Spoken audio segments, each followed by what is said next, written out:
जय हिंद, नमस्कार, this is Arjun and welcome to study 91। बच्चों आज हम बात करेंगे टेस्ट पेपर 9th है ये सीरीज में, जो टेस्ट पेपर की सीरीज चल रही है उसमें 9th ये 9वीं हमारी टेस्ट सीरीज है।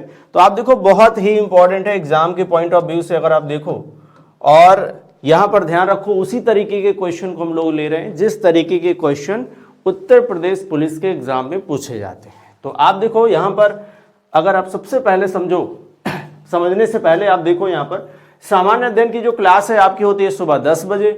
रीजनिंग यानी हमारी क्लास होती है दोपहर को 12 बजे होती है, आप लोग जुड़ना बिल्कुल ना भूलें। और मैथ्स की क्लास होती है शाम को 7 बजे और हिंदी की क्लास होती है शाम को 8 बजे, राइट। अब हम अपने पहले क्वेश्चन की तरफ चले। ध्यान रखो कुछ बुक्स अवेलेबल है, कम्बो ऑफर है, आप इस नंबर पे कॉल करके पता कर सकते हो। पहला क्वेश्चन जो दिया गया वो एनालॉजी का क्वेश्चन दिया गया है। किसका ये क्वेश्चन है भाई? एनालॉजी का है, ठीक है, यानी सादृश्यता या समरूपता का ये सवाल है।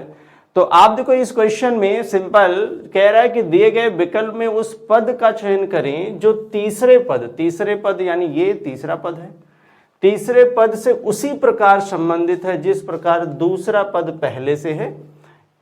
तीसरा भाई इसमें यहां पर ऑप्शन में मिलेगा, ठीक है। तो ये दूसरा है और ये पहला, जिस प्रकार दूसरा पहले से संबंधित है उसी प्रकार तीसरा, ध्यान रखिएगा, जिस प्रकार दूसरा पद पहले संबंधित उसी प्रकार तीसरा पद किससे संबंधित होगा, ये हमसे पूछ रहा है। तो आप सिंपल यहां पर समझो यहां पर जो फसल दिया गया, फसल, राइट, जो फसल है वो खाद उसमें पड़ती है। आप सबको पता है फसल में क्या पड़ती है यहाँ पर खाद पड़ती है, राइट। तो फसल को अगर अच्छा बनाना है तो इसका मतलब है कि हमें उर्वरक का प्रयोग करना पड़ता है। किसका प्रयोग करना पड़ता है? उर्वरक का। ठीक उसी के अकॉर्डिंग अगर आप इसमें चेक करो, क्या शिक्षा के लिए शिक्षक का प्रयोग करना पड़ता है? क्या जल के लिए क्लोरीन का प्रयोग करना पड़ता है? क्या शरीर के लिए हमें पुष्टिकरण यानी टॉनिक की जरूरत है? तो आप ध्यान रखो यहां पर हमें जो मिल रहा है शरीर और टॉनिक, तो बिल्कुल आप समझो जिस तरीके से फसल के लिए खाद होती है उसी तरीके से शरीर के लिए क्या होता है? टॉनिक होता है, यानी पुष्टिकरण होता है। ये बिल्कुल करेक्ट है, राइट, ये बिल्कुल सही है। हम लोग अगले सवाल पर आते हैं और देखो जो अगला क्वेश्चन लिया गया ये क्वेश्चन आपका नंबर सीरीज से है। तो नंबर सीरीज में आप देखो किस तरीके की नंबर सीरीज दी गई है। 12 है, 11 है, 19 है, 29 है, यहाँ पर क्वेश्चन मार्क है, देन 55 और देन 71, राइट। ये नंबर सीरीज है। अब नंबर सीरीज अगर देखो तो यहाँ पर 5 है और यहाँ पर हमें मिल रहा है 71। तो यहाँ पर अगर हम डिफरेंस निकाले तो भी काम बन सकता है। मुझे लग रहा है थोड़ा सा डिफरेंस ज्यादा, तो एक बार मल्टीप्लाई करके हम लोग चेक कर लें। आप सबको पता है कि पहले और लास्ट नंबर का डिफरेंस अगर बहुत ज्यादा दिखता है तो हम क्या करते हैं? मल्टीप्लाई करेंगे या स्क्वायर करेंगे या क्यूब करते हैं। तो पहले हमें यहाँ डबल से थोड़ा ज्यादा दिख रहा है तो इसलिए हम एक बार मल्टीप्लाई करके चेक कर लें। जैसे देखो 5 का डबल कितना है? 10 और +1 यानी इंटू 2 + 1 हम करेंगे तो ये नंबर आ जाएगा। बट आगे यहाँ पर प्रॉब्लम आएगी। आगे अगर हम इंटू 2 कर दें तो 22 हो गया और -3 करना पड़ेगा। अगर देखो तो अभी भी काम बन सकता है, लेकिन यहाँ पर चल के गड़बड़ हो जाएगा। 19 दूना 38 होता है, जबकि यहाँ पर कितना है? 29 है। तो ये तो बिल्कुल नहीं बनने वाला है। तो हम जरा यहाँ पर डिफरेंस लेकर के देख लें। देखो अगर हम डिफरेंस लेंगे तो यहाँ पर डिफरेंस कितना है? तो भाई 6 5 11 होता है और यहाँ पर डिफरेंस कितने का है? तो 8 का है। डिफरेंस कितना है यहाँ पर? 8 का है। अगर आप आगे डिफरेंस देखोगे तो हमें 10 मिल रहा है। तो सीरीज एक यहाँ पर बनती हुई नजर आ रही है, क्योंकि देखो 6 2 8 2 10 यहाँ पर डिफरेंस आपको नजर आ रहा होगा। मैं एक बार ये भी बता दूं कि यहाँ पर 2 2 का डिफरेंस आपको नजर आ रहा है, तो आगे भी 2 का डिफरेंस होगा। इसका मतलब है कि यहाँ 12 आपका जोड़ेगा तो आंसर मिलेगा। अगर आप 12 जोड़ देते हो तो कितना आ जाएगा भाई? 9 2 11, 2 1 3 1 4, 41 आ जाएगा, यानी 41 आएगा। कितना आएगा? 41। और 12 2 14, अगर इसमें हम 14 जोड़ दें, कितना जोड़ दें भाई? 14 जोड़ दे तो हमें 55 मिलना चाहिए। तो 4 1 5 बिल्कुल मिल रहा है। तो यहाँ पर आंसर कितना आएगा? आंसर आएगा 41। सो आंसर यहाँ पर विकल्प 2 सत्य है। अब हम अगले क्वेश्चन की तरफ आते हैं। क्वेश्चन बड़ा सिंपल था, आप वहां पे चेक करके कर सकते थे। चलो देखिए अगला जो क्वेश्चन हमें मिल रहा है वो लेटर सीरीज का है, ठीक है, लेटर्स के ग्रुप दिए गए हैं। अब जरा यहां पर देखो हमें किस तरीके से इन क्वेश्चंस को करना है। और यहां पर अगर आप देखो तो पहले क्या दिया हुआ है, ए है देन बी है, ठीक है। तो आप देखोगे ए 1 पर होता है, बी 2 पर होता है, ये लिखने की जरूरत नहीं होती, ये आपको याद होना चाहिए, ठीक है। तो आप देखो यहां पर +1 हो रहा है। अगर आप पहले ग्रुप में जो पहला लेटर है उसका हम पहले से कंपेयर करते हैं, राइट, सीरीज वैसे आगे बढ़ाते हैं। ये 2 है और ये 4 है, तो इसका मतलब प्लस का 2 हो रहा है। आगे देखो हमें क्या करना चाहिए, +1 +2 +3 करना चाहिए हमको। अगर हम +3 करेंगे तो यहां पर क्या मिलना चाहिए हमको, जी मिलना चाहिए। सबसे पहले क्या मिलना चाहिए, जी, राइट। अब देखो जी किसमें है, तो ये इसमें तो नहीं है, ये दोनों गायब होंगे, राइट। अब आप देखो क्या जी में अगर हम 4 प्लस कर दें तो हमको के मिल जाएगा। तो भाई 7 और 4 कितना हो गया, 11, तो बिल्कुल यहां पर के मिलेगा, 11 पर होता है के। ठीक उसी तरीके से दूसरा ना लास्ट वाला, क्योंकि देखो दूसरा या लास्ट, यहां पर लास्ट वाला दोनों में क्या मिल रहा है, हमें सेम मिल रहा है। तो आप दूसरा वाला चेक कर सकते हो, क्या चेक कर सकते हो, दूसरा वाला। तो आप देखो यहां पर क्या है, 25 है, यहां पर कितना है, तो 22 है। ये देखो कितना है, 25 है, ये आपका 22 है, ये आपका 18 है। तो 18 4 22 4 22 3 25। तो यहां पर जो डिफरेंस आपको दिख रहा होगा ये 3 का है, यहां जो दिख रहा है वो 4 का है, ठीक है। अब यहां पर क्या है कि अगर 3 है 4 है तो यहां कितना डिफरेंस होना चाहिए, तो 5 होना चाहिए। यानी 18 में से 5 माइनस कर दो तो कितना आ जाएगा, तो आ जाएगा 13। 13 पर कौन होता है, यम होता है। तो यम देखो किस में दिख रहा है हमको, इसमें दिख रहा है, यही हमारा करेक्ट आंसर है, राइट। आगे भी आप चेक कर सकते हो, प्लस का यम कितने पर है, 13 पर। यहां पर हम कितना लेंगे डिफरेंस, तो 6 का लेंगे। कितने का लेंगे, 6 का। अब 13 में से अगर 6 चला जाए तो कितना आ जाएगा, क्या जी आएगा, 7 6 13 बिल्कुल आएगा। तो बिल्कुल सही है, करेक्ट है। तो यहां पर ऑप्शन कौन सा बनेगा, ऑप्शन बनेगा 4। चलो भाई अगले सवाल पर आते हैं। अगला जो क्वेश्चन हमें दिख रहा है वो क्वेश्चन दिख रहा है कोडिंग डिकोडिंग का, राइट। अब जरा कोडिंग समझो, यहां पर क्या दिया गया है, लिखा हुआ है SEVEN, ठीक है। और इसका देखो कोड क्या दिया हुआ है, कोड दिया है 2 3 1 3 6। आपको बिल्कुल क्लियर होना चाहिए यहां पर कि ई यहां पर 2 बार आया है, दोनों का कोड क्या है, बिल्कुल सेम दिया है, मतलब सबके कोड सबके सामने ही होंगे। अब यहां पर देखो यहां पर क्या दिया है, EIGHT, इनके कोड क्या है, 3 है। यहां पर ई का कोड 3 था, यहां भी 3 है, 3 4 5 7 9, राइट। हमसे 9 का कोड पूछ रहा है, किसका कोड पूछ रहा है, NINE का कोड पूछ रहा है। इसका मतलब है कि ये सभी लेटर जो है इन्हीं दोनों में मिलेंगे, इन्हीं दोनों में मिलेंगे। तो जैसे देखो ई बहुत क्लियर है कि क्या होगा, 3 होगा। यन का क्या है, तो यन देखो यन का 6 है, तो यहाँ पर 6 आ गया। यहाँ भी यन था तो यहाँ भी 6 हो गया। आई देखो आई का क्या है, 4 है। तो आंसर क्या बन जाएगा, आंसर बनेगा 6 4 6 3। तो ऑप्शन में देखो 6 4 6 3, यहां पर विकल्प 1 में दिख रहा है, तो ऑप्शन 1 आपका करेक्ट आंसर है, 6 4 6 3। चलो भाई अगले सवाल पर आते हैं। आप लोग फटाफट आंसर करेंगे, ठीक है, और मुझे उम्मीद है कि आप इस क्वेश्चन का आंसर करेंगे। डायरेक्शन का क्वेश्चन है, और फटाफट सेशन को आप शेयर कर दीजिए, लाइक करिए, और सेशन में हम लोग आगे बढ़ते हैं। तो यहां पर डायरेक्शन का क्वेश्चन हमें मिल रहा है। देखिए क्वेश्चन में कह रहा है कि ए बी के दक्षिण पश्चिम यानी साउथ वेस्ट, क्या कह रहा है, दक्षिण पश्चिम में 40 मीटर दूर है, ठीक है। ए बी के दक्षिण पश्चिम में 40 मीटर दूर है। तो हमें क्या करना है, सिंपल यहां पर समझिएगा, बी के दक्षिण पश्चिम में है कौन, ए, तो बी के दक्षिण पश्चिम में है, इसका मतलब पहले हमें बी को बनाना चाहिए, ठीक है। तो हमने यहां बी को बना लिया, बी के दक्षिण पश्चिम में है, तो ध्यान रखो दक्षिण पश्चिम किधर होगा, इधर ही होगा, ठीक है। अब जैसे आप सबको ये डायरेक्शन पता होना चाहिए, ये डायरेक्शन, ठीक है, ये दक्षिण है, ठीक है, और ये पश्चिम है, तो ये दक्षिण पश्चिम होगा। ये क्या होगा, दक्षिण पश्चिम होगा। तो आप देखो दक्षिण पश्चिम में यहां पर आपको क्या मिल रहा है, तो ए मिल रहा है, राइट। तो यहां हमने ए बना लिया, बी के दक्षिण पश्चिम में कौन है, ए है। ये पॉइंट बी था, ये पॉइंट ए है, और ये डिस्टेंस कितनी है, तो 40 मीटर है। डिस्टेंस कितनी है, 40 मीटर। आगे कह रहा है कि सी बी के दक्षिण पूर्व में, अब बी के दक्षिण पूर्व की बात कर रहा है, तो आप ध्यान रखिए, अगर आप यहां पर, मैं एक बार बनाई देता हूं, आपको ज्यादा क्लियर हो जाएगा। ये अगर आप बनाते हो तो ध्यान रखो, इसको आपने, ये देखो, इसको आपने क्या बनाया, ये आपका है दक्षिण पश्चिम, और ये आपका क्या हो जाएगा, दक्षिण पूरब, राइट। तो दक्षिण पूरब में 40 पर कौन दिख रहा है आपको, तो 40 पर आपको दिख रहा है कौन, सी। कौन दिख रहा है, सी। अब यहां पर ये पैरेलल आएंगे, ये ध्यान रखना है, कौन है, सी है। 40 पर कौन है, सी है।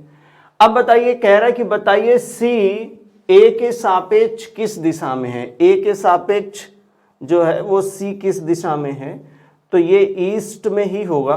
किधर होगा, ईस्ट में होगा, यानी पूरब में होगा। सो आंसर यहां पर क्या बनेगा, आंसर बनेगा आपका पूरब। देखो ये यहां पर एंगल भी कितना होगा एंगल भी 90 डिग्री बनेगा इनके बीच में, ठीक है, और ये भी 40 है और ये भी 40 है, तो दोनों बराबर है, तो ये वाला भी बिल्कुल कहाँ आएगा, बराबर पर आएगा। तो आंसर क्या आ जाएगा, आंसर आएगा पूरब। आंसर क्या आएगा, आंसर आएगा पूरब। सो आंसर वहां पर क्या बन गया, आंसर आपका बन गया पूरब, ठीक है। चलो भाई अगले सवाल पर आते हैं। चलिए फटाफट कमेंट बॉक्स में आंसर करिए, आप फटाफट आंसर करिए। इसमें कह रहा है कि अपने घर से प्रस्थान कर अशोक 2 घंटे तक उत्तर की ओर चला। अब दूरी तो दिया नहीं, ठीक है, ये तो टाइम दिया हुआ है, आप देखो दूरी यहां पर नहीं दिया है। यहां पर कह रहा है अपने घर से प्रस्थान करते हुए अशोक 2 घंटे तक उत्तर में चला। हम मान लेते हैं कि 2 घंटे तक चला, कुछ डिस्टेंस तो चला ही होगा, ठीक है। अब कह रहा है कि तब वह दाईं ओर मुड़कर 1 किलोमीटर चला। ये इसकी डिस्टेंस आपको पता नहीं है, कितना चला गया दाईं ओर मुड़ करके, तो 1 किलोमीटर चला गया, ठीक है भाई, 1 किलोमीटर चला गया। पुनः वह दाईं ओर मुड़ करके 2 किलोमीटर चला गया। दाईं ओर मुड़ करके कितना गया, 2 किलोमीटर चला गया। अच्छा, ये 2 घंटे की जगह कहीं 2 किलोमीटर तो नहीं है, और गलती से 2 घंटे लिख दिया हो। अभी चलो देख लेते हैं, अभी पैरेलल हम बना ले रहे हैं, क्योंकि 2 घंटे तो नहीं होना चाहिए, 2 किलोमीटर। ये 2 किलोमीटर चलता ही जा रहा है, 2 किलोमीटर चलता ही जा रहा है। वह किस दिशा में जा रहा है, चलो अभी कोई दिक्कत नहीं है, अगर 2 चलता ही जा रहा है तो इससे कोई प्रॉब्लम नहीं है। तो ये जा रहा है किधर, दक्षिण में।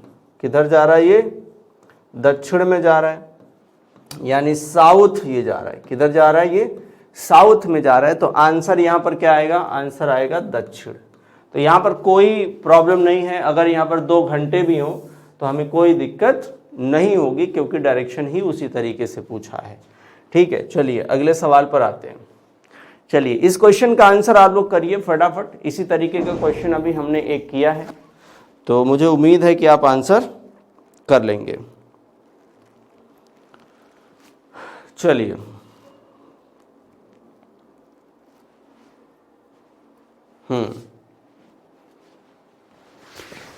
चलो भाई फटाफट आंसर करेंगे।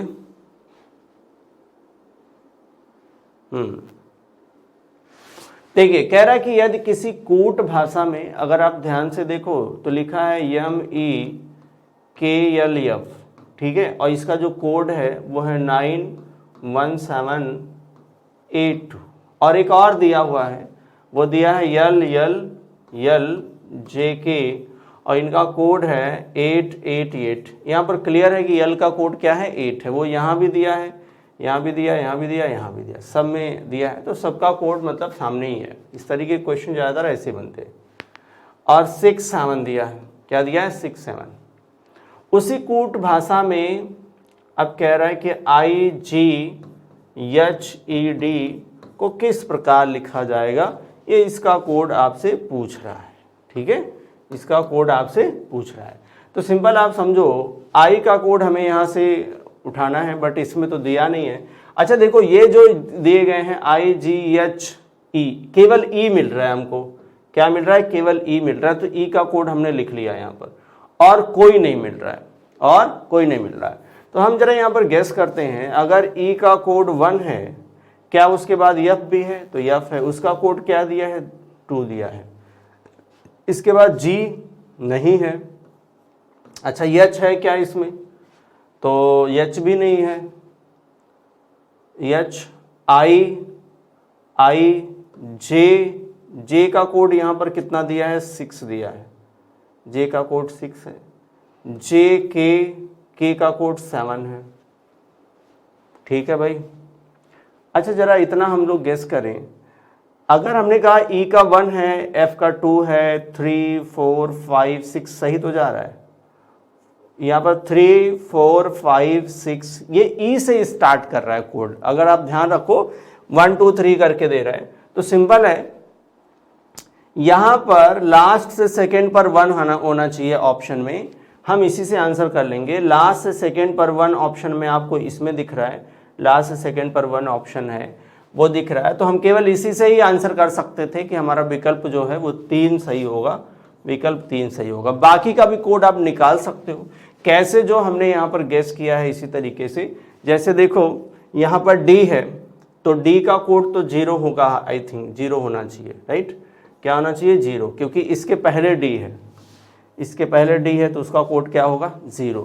फिर ई का 1 था, जी का कोड कितना है? 3, आई का 5 और एच का कितना है? 4। तो 5 3 4 1 0 बिल्कुल वही करेक्ट, वही दिया हुआ है। तो आप ध्यान रखिएगा, कभी कभी इस तरीके के कोड बनते हैं, हमें बिल्कुल ध्यान देना है, राइट? चलो अगले सवाल पर आते हैं यहाँ पर। ठीक है, देखिए अगले सवाल पर आते हैं। कह रहा है कि जिस प्रकार पुस्तक का संबंध छपाई से है उसी प्रकार कॉपी का संबंध किससे है?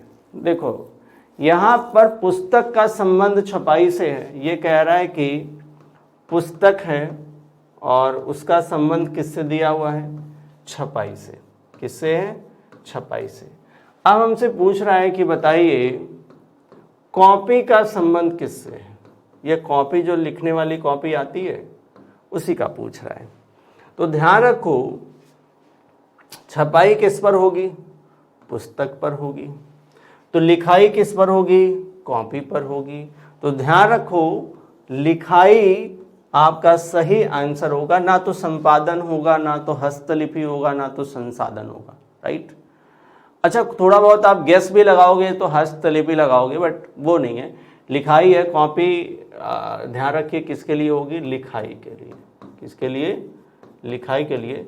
तो सही उत्तर आपका क्या होगा? लिखाई। विकल्प 2 में दिया है वो करेक्ट। चलो भाई अगले क्वेश्चन पर आ जाओ अब। ठीक है, चलिए अगले सवाल पर आ जाओ। देखिए इस तरीके के क्वेश्चन भी हमने पिछले सीरीज में करवाए हैं, तो आपको आई थिंक आप इसका आंसर बड़े आराम से दे पाओगे। तो फटाफट कमेंट बॉक्स में आंसर करिए। चलिए आगे कह रहा है कि निम्नलिखित श्रृंखला में ऐसे कितने 6 हैं? ये किसकी बात कर रहा है? 6 की बात कर रहा है। कह रहा है ऐसे कितने 6 हैं जिनके तत्काल पहले, तो हम इधर वाले को क्या बोलेंगे? पहले। ठीक है, ये क्या है? पहले। तत्काल पहले मतलब इमीडिएट प्रीसीडेड, राइट? और कह रहा है कि 2 नहीं है। तत्काल पहले क्या नहीं है? 2 नहीं। हम इधर वाले को बाद मानेंगे। क्या? बाद। ठीक है, तो इसके इधर 2 नहीं है। ठीक है भाई। कह रहा है कि तुरंत तत्काल बाद, तुरंत परंतु तत्काल बाद में 8 है। क्या है? 8 है। तो ध्यान रखो ऐसे 6 हमें जो है इसमें से ढूंढने हैं जिसके पहले 2 नहीं होना चाहिए लेकिन बाद में क्या होना चाहिए? 8 होना चाहिए, right? Immediately preceded, immediately not preceded by 2 and immediately followed by 8, right? तो अब यहाँ पर जो दिया है हमें 6 को ढूंढना है और 6 के पहले 2 नहीं होना चाहिए, 6 के बाद क्या होना चाहिए? 8। तो हम जरा 6 को ले लें, तो 6 के तुरंत बाद 8 है, तो बिल्कुल है। पहले 2 नहीं है, ये भी हमें ध्यान देना है। तो पहले 2 नहीं है। आगे हमें 6 मिला, 6 के बाद 8 मिला, लेकिन पहले 2 मिल गया, तो इसलिए इसको नहीं लेंगे, इसको हमने काउंट कर लिया 1। आगे देखो 6 के बाद 8 मिला है, पहले 2 नहीं मिला है, तो हमने इसको भी काउंट कर लिया। हमारे पास कितने हो गए? 2 हो गए, राइट? आगे देखो 6 के तुरंत बाद 8 है और पहले 2 नहीं है, तो हमारे पास अब कितने हो गए? 3 हो गए। 6 के तुरंत बाद 8 है, पहले 2 भी मिल गया इसलिए हम इसको नहीं लेंगे, राइट। तो यहां भी मिल गया था इसलिए हमने उसको नहीं लिया। आगे हमें 6 मिल रहा है लेकिन उसके बाद क्या नहीं मिल रहा है, 8 ही नहीं मिल रहा है, तो हम नहीं लेंगे। तुरंत बाद की बात उसने किया था, राइट। अब हमारे पास कितने आ गए हैं, तो हमारे पास आ गए 3। कितने 6 होंगे, तो 3 6 होंगे, तो विकल्प 2 यहां पर सही है। यानी कितने मिल गए, टोटल मिले हैं 3, राइट। चलिए भाई फटाफट चलते हैं नेक्स्ट क्वेश्चन पर। चलिए अगले सवाल का क्वेश्चन करें, अगले सवाल का आंसर करेंगे आप लोग। चलिए आंसर करिएगा। देखिए ये जो क्वेश्चन लिया गया है, ये क्वेश्चन पूर्व धारणा का है, ठीक है। और पूर्व धारणा जैसा कि हमने आपको बताया था, अगर आप एक लाइन में कहो तो जिसने भी ये कथन दिया है उस कथन के देने के पहले, यानी जो ऑथर है, उस कथन के देने से पहले उसकी क्या थिंकिंग है, वो देने के पीछे उसकी क्या थिंकिंग है, वो आपका किस में मिलता है, पूर्व धारणा में मिलता है, यानी एजम्पशन में मिलता है, राइट। एक तरीके का अनुमान ही है ये, क्योंकि एजम्पशन जो है वो डेफिनेट नहीं होता है। एजम्पशन कैसा होता है, इनडेफिनेट होता है बट पॉजिटिव होता है, right. Assumption is indefinite but positive. अब जरा यहां पर देखो, कह रहा है कि तुम इस साल दिवाली पार्टी पर आशीष को क्यों नहीं बुला रहे हो। मान लो किसी ने पूछा कि तुम इस साल दिवाली पर आशीष को क्यों नहीं बुला रहे हो। अब कोई पार्टी दे रहा है, उसने किसी को बुलाया अपने दोस्त को, तो उसके कई सारे दोस्त होंगे, राइट। अब उसमें से एक दोस्त है आशीष जिसको नहीं बुलाया है, राइट। तो अब ये इससे यही पता चल रहा है ना, उसने उसको बुलाया नहीं है। अब नहीं बुलाया है तो दूसरे दोस्त ने उससे क्वेश्चन किया होगा कि तुम इस साल दिवाली पार्टी पर आशीष को क्यों नहीं बुला रहे हो, राइट, क्यों नहीं बुला रहे हो। अब क्या सोच करके वो कह रहा है कि क्यों नहीं बुला रहे हो, क्योंकि उसको पता चल गया कि आशीष को इसमें इनविटेशन नहीं मिला है। अब देखो यहाँ पर क्या है, वो क्या सोच करके बोल रहा है कि आशीष इस शहर का नहीं है। अब ध्यान रखो, शहर का हो या ना हो, इनविटेशन यहाँ पर इंपॉर्टेंट है, राइट। तो ये बात सही नहीं है, ये एजम्पशन नहीं है, राइट। दूसरा कह रहा है कि अगर क्या वो शहर का होता तो बिना इनविटेशन क्या आ जाता, नहीं। ध्यान रखो यहाँ पर आगे कह रहा है जब तक आशीष को बुलाया ना जाए वह पार्टी में नहीं आएगा। ये बात तो सही है, मतलब उसको जब इनवाइट किया जाएगा तो वो पार्टी में तो आया होता, मतलब उसको उसने इनविटेशन नहीं मिला है। मैंने कहा कि उसके दूसरे दोस्त को पता चल गया कि आशीष को इनविटेशन नहीं मिला है। इसका मतलब यही निकलता है जब तक आशीष को बुलाया ना जाए वह पार्टी में नहीं आए। बुलाया ना जाए मतलब उसको इनविटेशन नहीं दिया जाएगा तो वो पार्टी में नहीं आएगा, खुद से नहीं आएगा पार्टी में। तो यहाँ पर दूसरा पूर्व धारणा अंतर्निहित है, यानी सेकंड इम्प्लिसिट है, राइट। क्या है यहाँ पर, सेकंड इम्प्लिसिट है, तो हम दूसरा यहाँ पर आंसर करेंगे। चलिए अगले क्वेश्चन पर आते हैं। चलिए फटाफट आंसर करिएगा कमेंट बॉक्स में।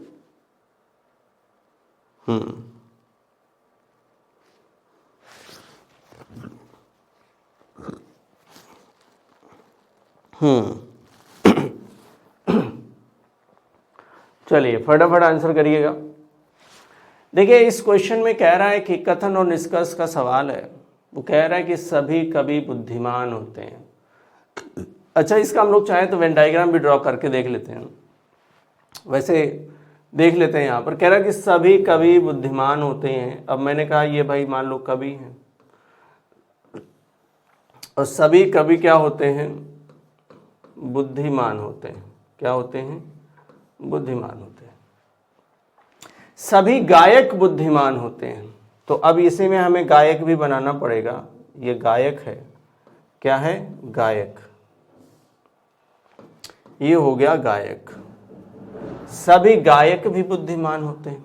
अब देखो गायक और कवि का कोई रिलेशन हमको नजर नहीं आ रहा है, क्योंकि उसने बोला नहीं इस स्टेटमेंट में। कह रहा कि सभी गायक कवि होते हैं। सभी गायक और कवि का कोई रिलेशन नहीं है यहाँ पर, राइट।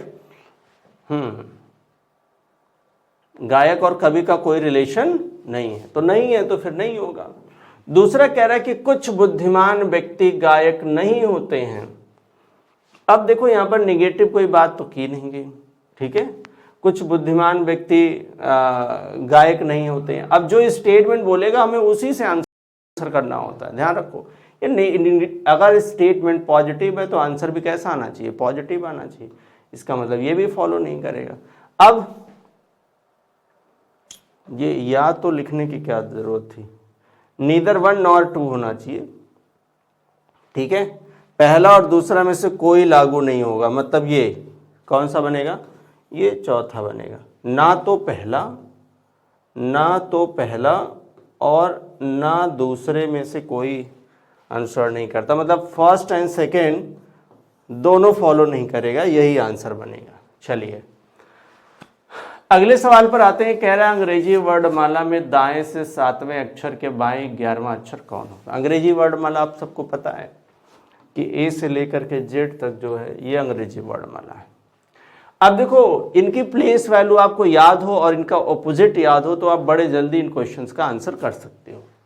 अब देखो जैसे कह रहा है अंग्रेजी वर्णमाला में दाएं से 7वें अक्षर के बाएं 11वां, दाएं बोले तो राइट से 7th के बाएं कितने पर, 11th पर कौन सा अक्षर होगा ये पूछ रहा है। अगर आप इसमें ध्यान दो तो आपको दिख रहा है कि यहां पर पहले राइट बोला है फिर लेफ्ट बोला है, ठीक है।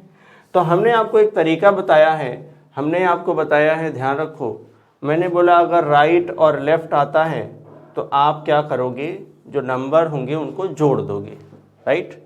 उसमें से जो भी ज़्यादा नंबर होगा उसकी तरफ आप चले जाओगे, यानी लेफ्ट होगा या राइट होगा। अभी इधर अगर ध्यान रखो तो इसमें हमें कैसे करना है, ठीक है। अब यहाँ पर ध्यान रखो, इसको हमें क्या करना है, जोड़ना है, ठीक है। और जोड़ने के बाद किधर से हमें काउंट करना होगा, इसमें राइट से काउंट कर लेना होगा, ठीक है। किधर से काउंट करना है, राइट से काउंट करना होगा, क्योंकि स्टार्टिंग में उसने राइट से बोला होगा, ठीक है। अब देखो, और इसी के साथ मैंने बताया अगर लेफ्ट राइट होगा तो भी हमें प्लस करना है, लेफ्ट होगा तो माइनस करना है, राइट होगा तो भी माइनस करना है।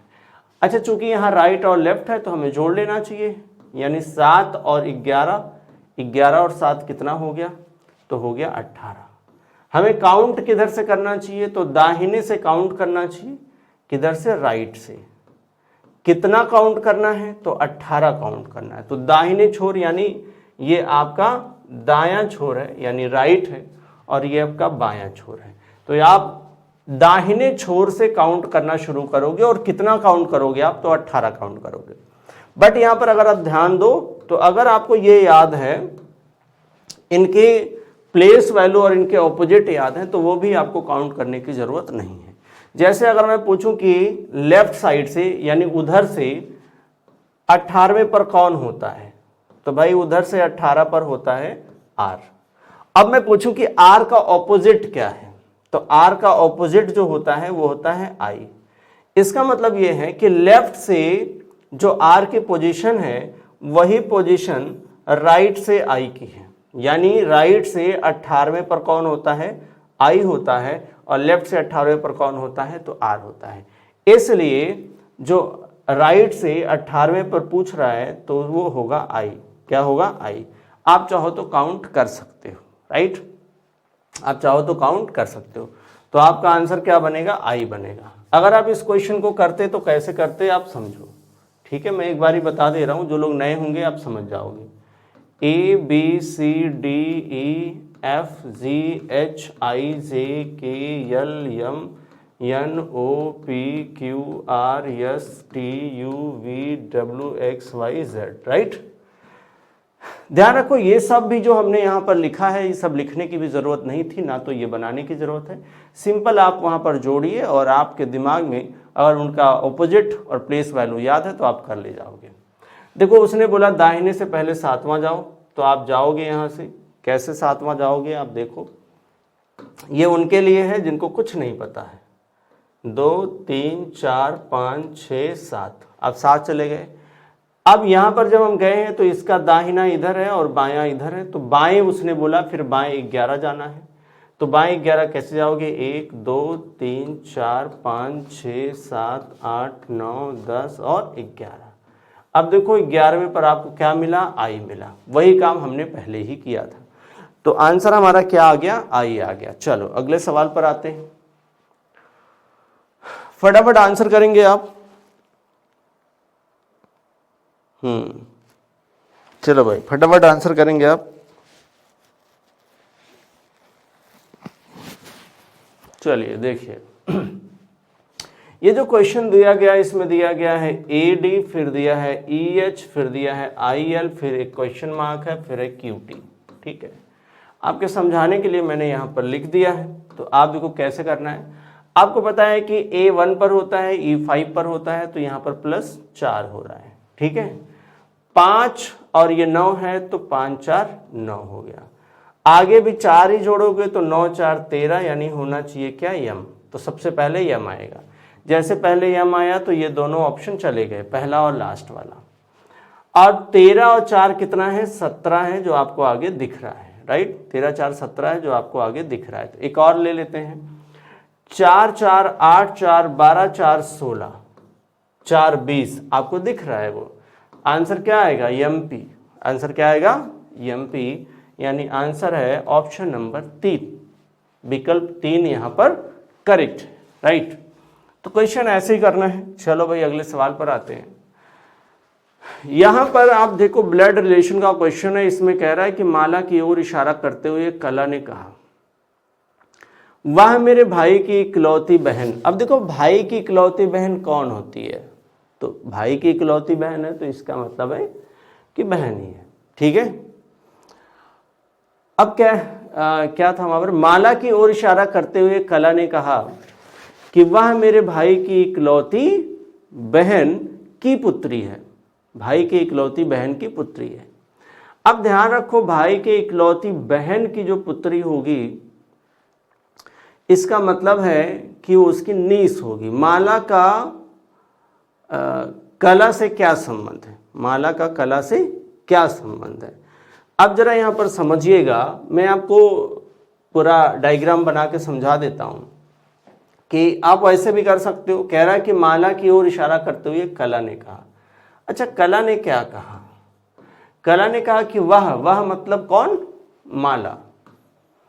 यानी माला की ओर इशारा करते हुए कला ने क्या कहा था कि वह मेरे भाई, यानी कला के भाई, ध्यान रखो, कला के भाई की इकलौती बहन। अब ये जो कला है वो कौन है, हम मान लेते हैं कुछ देर के लिए कि ये फीमेल है, और कला एक फीमेल है, तो हम मान लेते हैं कि ये अभी एक फीमेल है। तो इकलौती बहन ये खुद हो गई।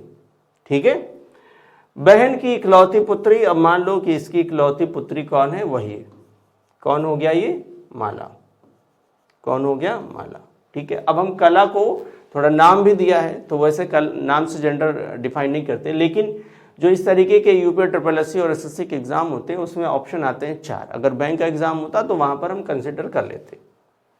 देखो आप, हमने अभी क्या डिसाइड किया, हमने डिसाइड किया है कि कला के इकलौते भाई, कला के भाई की इकलौती बहन, भाई की इकलौती बहन कौन होगी, यहाँ पर कला आ गई। ठीक है, अगर कला एक पुरुष होता, वैसे ऐसा होगा नहीं, एक पुरुष होता तब हम मानते कि कोई और है। ठीक है, की क्या है, ये पुत्री है। माला कौन है, ये पुत्री है। तो अब पूछ रहा है कि माला का कला से क्या संबंध है। जो माला है वो कला की कौन है, तो पुत्री है। कौन होगी, पुत्री होगी। ठीक है, तो हमें यही डिसाइड करना है, तो माला का कला से क्या संबंध है, तो माला जो है उसकी कौन होगी, पुत्री होगी। एक बात और था कि अगर कला एक मेल होता तो आंसर आता भतीजी। ठीक है, आंसर क्या आता, भतीजी। बट हमने आपको बताया कि इस तरीके के क्वेश्चन में जो छोटे छोटे क्वेश्चन पूछे जाते हैं उससे नेम से आप डिसाइड कर लो जेंडर। ठीक है, अगर बैंक का क्वेश्चन होता, नन ऑफ दीज होता, तो हम डिसाइड नहीं करते यहाँ पर। ठीक है, तो आंसर क्या आएगा, आंसर आएगा पुत्री। अब ध्यान रखो, इसमें कोई सेंडी का भी ऑप्शन नहीं था, तो आप ऐसे ही ट्राई करोगे। चलो अगले क्वेश्चन में आ जाओ। ये फिर एक ब्लड रिलेशन का क्वेश्चन आ गया, और इसमें कह रहा है कि A और B क्रमशः भाई और बहन है। A और B कौन है, क्रमशः भाई और बहन है। तो आप क्रमशः पर जरूर ध्यान दीजिएगा। क्रमशः यानी रिस्पेक्टिवली, रिस्पेक्टिवली बोले तो ये पहला पहले के लिए है और दूसरा दूसरे के लिए है। इसका मतलब है कि ए भाई है और बी बहन है, ए भाई है और बी बहन है। क्रमशः बोला है मतलब पहले का पहला और दूसरे का दूसरा, ठीक है, रिस्पेक्टिवली, राइट। तो ए और बी क्रमशः भाई और बहन है। सी पिता है, सी कौन है, पिता है। तो ये दोनों अगर भाई बहन है तो इनके पिता कौन है, सी है। तो ये मेल है तो इसलिए हमने प्लस लगाया है। प्लस का सिंबल हम पुरुष के लिए प्रयोग कर रहे हैं और माइनस का सिंबल महिला के लिए। अच्छा, सी पिता है, एक, ओहो कोई बात नहीं, कोई बात नहीं, सी पिता है ए का, ओहो चलो यही बना लेते हैं। सी पिता है किसका, ए का। अगर सी ए का पिता है तो बी का भी पिता है, ठीक है। डी बहन है सी की, यहां पर फुल स्टॉप नहीं लगाना चाहिए था। सी बहन, डी बहन है सी की, तो डी बहन है किसकी, सी की, तो हमने बना लिया डी बहन है किसकी, सी की। और ई माँ है डी की, कौन, ई माँ है डी की, ठीक है भाई। ई जो है वो माँ है किसकी, डी की, वो भी हमने बनाया। तो बी क्या लगती है ए की, तो बी क्या लगती है ए की, तो ध्यान रखो बी क्या लगती है ए की, तो बी के ई के पुत्र की पुत्री है, यानी क्या होगी, वो पौत्री होगी। क्या होगी, वो पौत्री होगी। यानी जो बी है वो क्या लगती है ए की, ई की पौत्री लगती है, राइट। क्या लगेगी, पौत्री। चलो भाई, पौत्री बोलो या पोती बोलो, बात एक ही है। देखिए टेस्ट यहाँ पर अवेलेबल है, study91pro.com पर जा सकते हैं आप, और टेस्ट यहाँ पर अवेलेबल है, आप टेस्ट दे सकते हैं, राइट। 200+ टेस्ट अवेलेबल है। यहाँ पर स्कैन करके आप इसके ऐप्स को भी डाउनलोड कर सकते हैं। चलो भाई, अगले क्वेश्चन पर आ गए हैं, और ये क्वेश्चन जो हमें दिख रहा है ये लॉजिकल वेन डायग्राम का है। किसका सवाल है ये सवाल है लॉजिकल वेन डायग्राम का। इसमें कह रहा है निम्न में से कौन सा वेन आरेख निम्नलिखित समूहों के बीच संबंध को सही ढंग से दर्शाता है। तो लिखा हुआ मित्र, पथ प्रदर्शक और दार्शनिक, राइट। अब जरा सोचो, क्या जो मित्र है वो पथ प्रदर्शक हो सकता है, आप कहोगे हो सकता है, कुछ लोग हो सकते हैं। अब मैं पूछूं कि जो मित्र है क्या वो दार्शनिक भी हो सकता है, क्या सारे मित्र दार्शनिक होंगे, तो भाई सारे तो नहीं होंगे लेकिन कुछ हो सकते हैं। क्या सारे दार्शनिक पथ प्रदर्शक हो सकते हैं, आप कहोगे सारे नहीं हो सकते, कुछ हो सकते हैं, मतलब सब में कुछ कुछ का ही रिलेशन बनेगा। तो अगर कुछ कुछ का बन रहा है तो ये इस तरीके का पिक्चर बनना चाहिए, ठीक है। तो ऐसा पिक्चर कहाँ दिख रहा है हमको, इसमें दिख रहा है, ये हमारा सही उत्तर है, तीसरा हमारा सही उत्तर है। चलो भाई अगले पर आ जाओ। तो इसमें क्या है, नियोक्ता, ठीक है, डॉक्टर और महिला। क्या दिया है, नियोक्ता, डॉक्टर और महिला। अब यहां पर ध्यान रखना, नियोक्ता क्या होता है, तो भाई नियोक्ता होता है एम्प्लॉयर, और डॉक्टर तो आप जानते हो महिला यानी फीमेल्स, राइट। तो अब यहां पर ध्यान रखो कि क्या सभी नियोक्ता डॉक्टर होते हैं, नहीं। क्या कुछ होते हैं, हाँ हो सकते हैं, कुछ डॉक्टर भी नियोक्ता हो सकते हैं। और क्या कुछ डॉक्टर महिलाएं हो सकती हैं, क्या सभी डॉक्टर महिलाएं होती हैं, तो नहीं, कुछ डॉक्टर होती हैं, कुछ महिलाएं भी डॉक्टर होंगी। अच्छा, क्या सभी महिलाएं नियोक्ता होंगी, नहीं नहीं नहीं, कुछ महिलाएं होंगी। इसमें भी सम सम का बनेगा, पिछली बार की तरह, अभी जो इसके पहले हमने क्वेश्चन किया उसी की तरह ये भी आंसर में यही आएगा, राइट।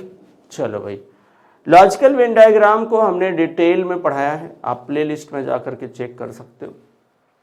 चलो नेक्स्ट क्वेश्चन पर आ जाए, और ये क्वेश्चन हमको दिख रहा है वो ध्यान रखिएगा, क्या लिखा हुआ है, 292,146 और 582, राइट, 582, और यहाँ है क्वेश्चन मार्क, ठीक है।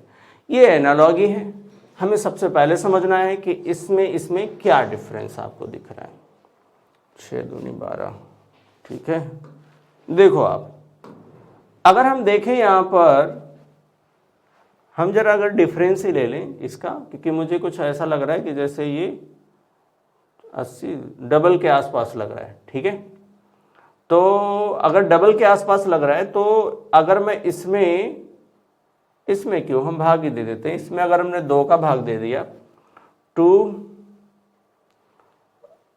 ठीक है, 2 1 जा 2 हो गया, 2 4 जा 8 हो गया, 2 6 जा, बिल्कुल सही है।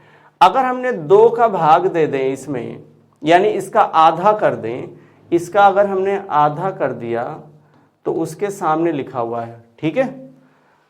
इसका मतलब इसका आधा कर दो तो आंसर आ जाना चाहिए। भाई इसका आधा कितना है, वही आंसर होगा, इसका हाफ, ठीक है, इसका हाफ। तो 2 से भाग दे दो, 2 आ गया, 9 आ गया, 1 आ गया, 291। विकल्प में दिख रहा है 291, दिख रहा है, तो बिल्कुल यही करेक्ट आंसर है। चलिए अगले क्वेश्चन पर आते हैं। और जो अगला क्वेश्चन दिख रहा है उसमें क्या दिया है, JKLMNOPQRSTU, ठीक है। ऐसे समझो आप, J है, K है, M है, P है और T है, बढ़ते क्रम में ही जा रहे हैं। ये देखो 10 है, 11 है, 13 है, 16 है, 20 है। तो भाई क्या हो रहा है, 10 1 11, 11 2 13, 13 3 16, 16 4 20, 20 5 25। तो 25 बोले तो क्या, y, क्या आएगा, y आएगा। सही विकल्प आपका कौन है, 3 है, यानी y, राइट। चलिए अगले सवाल पर आते हैं। और इस क्वेश्चन में क्या पूछ रहा है, निम्नलिखित में से असंगत की पहचान करें। किसकी पहचान करें, तो असंगत की पहचान करें। तो फटाफट आप आंसर करिएगा, असंगत की पहचान कैसे करेंगे हम लोग।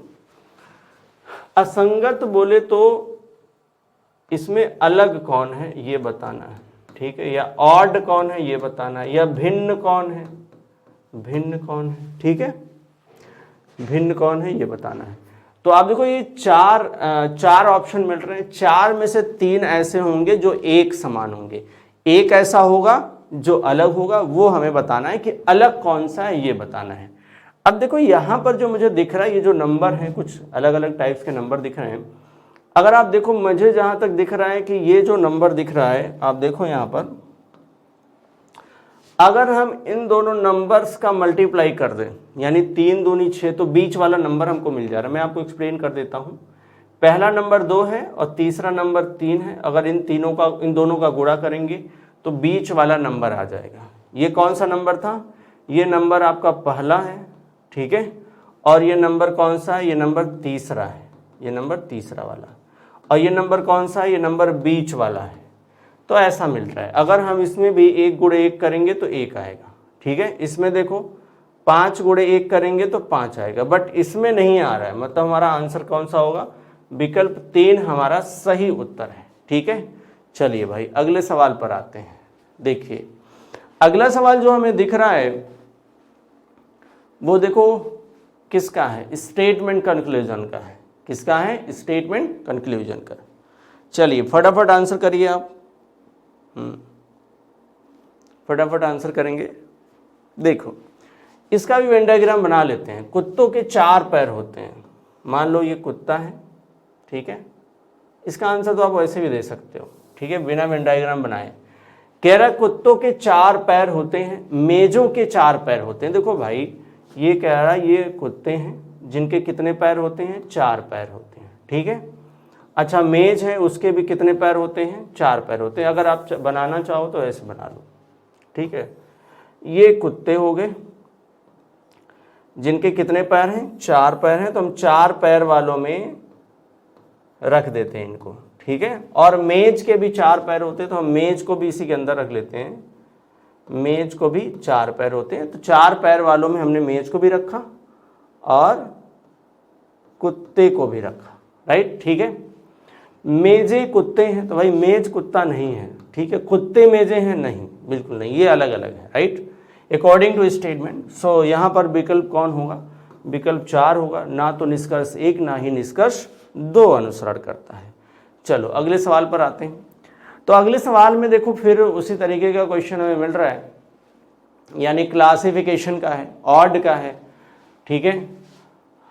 अब यहाँ पर देखो कह रहा है निम्नलिखित में से कौन सा शब्द शेष से संबंध नहीं रखता है। संबंध नहीं रखता मतलब ये कैसा है, ऑड है, यानी कैसा है, भिन्न है, असंगत है, राइट।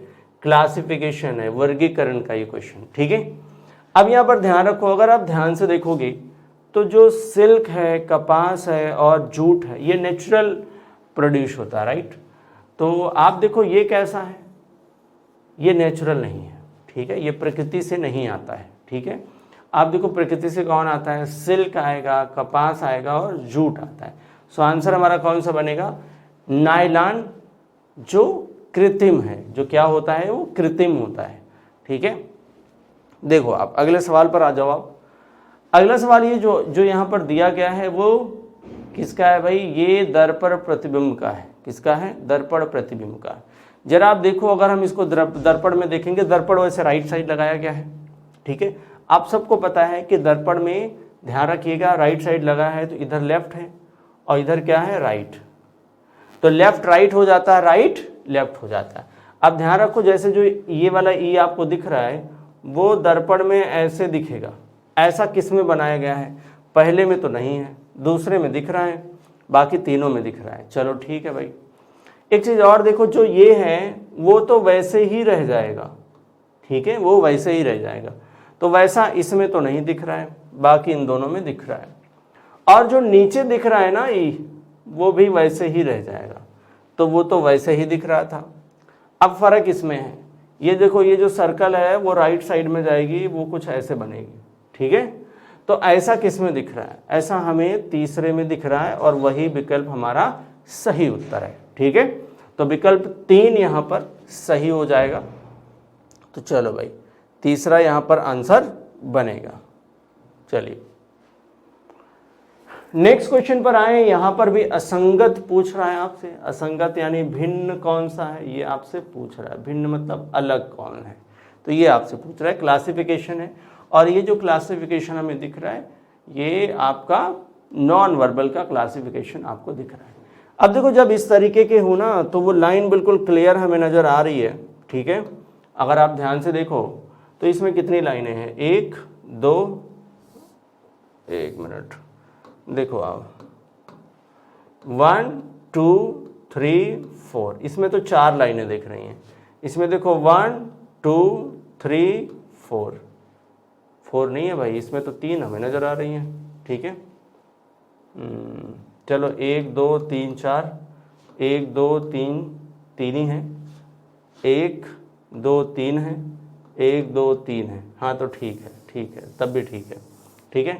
तो देखो इसमें जो दिख रहा है, इसमें लाइन कितनी है, ये 1 लाइन हो गई, ओहो, ये 1 लाइन है, ये 2 है, ये 3 है और ये 4 है। तो इसमें 4 लाइनें हैं, ठीक है। इसमें देखो ये 1 है, ये 2 है और ये 3 है, तो इसमें 3 लाइन है। इसमें देखो कितनी है, ये 1 है, ये 2 है और ये 3 है, तो इसमें भी 3 है।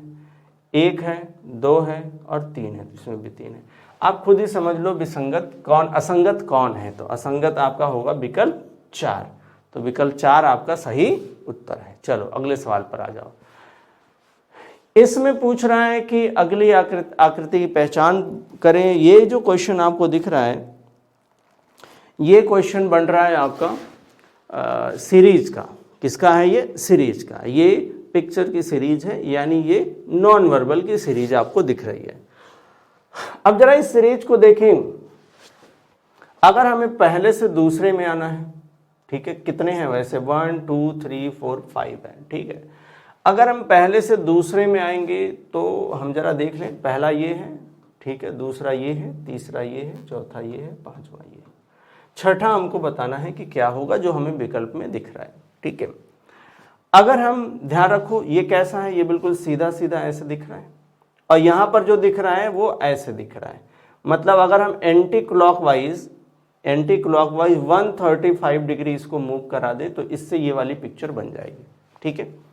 साथ में एक चीज और देख लेते हैं, अल्टरनेट। अगर हम पहले से तीसरा जाते हैं, दूसरे को जंप कर जाते हैं, तो क्लॉकवाइज हम 90 डिग्री मूव कर दें तो काम बन जाएगा। तो पहले ऐसे ही देख लेते हैं। देखिए, अगर हमने इसको मूव करा दिया, ठीक है, कितना मूव करा दिया, 135 डिग्री, कितना, क्लॉक, एंटी क्लॉकवाइज, किधर, एंटी क्लॉकवाइज, तो हमें ये मिल जाएगा। अच्छा ये देखते हैं, अभी पिक्चर ऐसी है और पिक्चर कैसे बन गई है, ऐसे बन गई, या ये वाली तो ऐसे है ना, सीधे है ना, तो ये भी एंटी क्लॉकवाइज कितना जा रहा है, 135 डिग्री जा रहा है, ठीक है भाई। अब क्या है कि अभी पिक्चर कैसे है, ऐसे है, और पिक्चर कैसे बन गई है, तो ध्यान रखो, इसको जरा हटा दो। पिक्चर ऐसे है, पिक्चर आपको ऐसी दिख रही है, इस तरीके से दिख रही है, तो ये भी एंटी क्लॉकवाइज कितना जा रहा है, आप ध्यान दो, तो 135 डिग्री। अभी पिक्चर ऐसी दिख रही है और पिक्चर कैसे हो गई, नीचे आ गई, मतलब एंटी क्लॉकवाइज 135 डिग्री। इसका मतलब है कि ये जो सीधी पिक्चर नीचे दिख रही है वो एंटी क्लॉकवाइज जाएगी, देखो ये सीधी है, एंटी क्लॉकवाइज जाएगी तो पिक्चर बिल्कुल ऐसी आएगी। और ऐसी पिक्चर किस में है, तो ऐसी पिक्चर हमें इसमें दिख रही है और इसमें दिख रही है, तो इन दोनों में हमें ऐसी पिक्चरें दिख रही हैं। अब एक चीज तो हमने क्लियर किया कि पिक्चर दिखेगी कैसे, उससे ऑप्शन कट गया, ठीक है। अब एक पॉइंट और है, पॉइंट ये है कि ये जो लाइन है उसका क्या, अगर ये पिक्चर यहाँ आ गया तो ध्यान रखो कि ये लाइन कहाँ थी, यहाँ थी, यहाँ से यहाँ ही, मतलब एक इधर से छोड़ करके, या इधर से आओ, इधर से एक छोड़ करके यहाँ आ गया, ठीक है। चलो ठीक है भाई, हम इसके मान लेते हैं कि राइट साइड में था, ये जो आपको दिख रहा है इसके राइट साइड में ये था, ठीक है, राइट साइड में था, और ये क्या किया, ये मूव करके कहाँ आ गया, इस वाले प्लेस पर आ गया था, ठीक है। कितना, एक, ये देखो ये एक बेस है, ये वाला बेस छोड़ करके इस बेस पर आ गया था। बहुत बारीकी से समझेंगे तो आप आराम से कर पाओगे, ठीक है। अब देखो जब ये आया है तो ध्यान रखो ये कहाँ पे था, राइट वाला तो यहाँ से छोड़ करके वो कहाँ चला गया था, यहाँ, ठीक है। अब फिर क्या किया, फिर ये वाला छोड़ करके यहाँ आ गया, ठीक है। तो ये ऐसे घूम रहा है ना, यहाँ से ऐसे ऐसे, ठीक है, ऐसे ऐसे एंटी क्लॉकवाइज घूम रहा है। अच्छा जी, देखो अभी यहाँ पर है तो यहाँ आएगा तो कैसे जाएगा, ये लेफ्ट वाले पे है तो ये एक छोड़ करके यहाँ आ गया। अभी ये यहाँ है तो ये छोड़ करके यहाँ आ जाएगा, ये यहाँ वाले पे जो दिख रहा है हमको, ठीक है, जो दिख रहा है। अभी क्या है कि ये वाला है, इसको छोड़ करके वो यहाँ आना चाहिए, मतलब राइट साइड पे, किधर आना चाहिए, राइट साइड पे। तो राइट साइड पे हमको यहाँ दिख रहा है, ठीक है, राइट साइड पे कहाँ दिख रहा है, यहाँ दिख रहा है। तो अगर यहाँ पर राइट साइड पे दिख रहा है, देखो ये है यहाँ पे, ऐसे जाएगा, ये यहाँ पर आ जाएगा, तो ये राइट साइड पे दिख रहा है, मतलब हमारा आंसर कौन सा होगा, 4 होगा। बहुत ध्यान से देखेंगे तो आप आराम से इस क्वेश्चन को कर पाएंगे। तो विकल्प 4 हमारा सही उत्तर है यहाँ पर। सो सेशन खत्म करने का टाइम आ गया है, बुक्स अवेलेबल हैं, आप इसको ऑर्डर कर सकते हो, राइट। चलिए अभी सेशन को करते हैं खत्म। Thank you so much class. अगर आपने इस सेशन को देख लिया है तो फटाफट कर दीजिए शेयर और like. Thank you so much.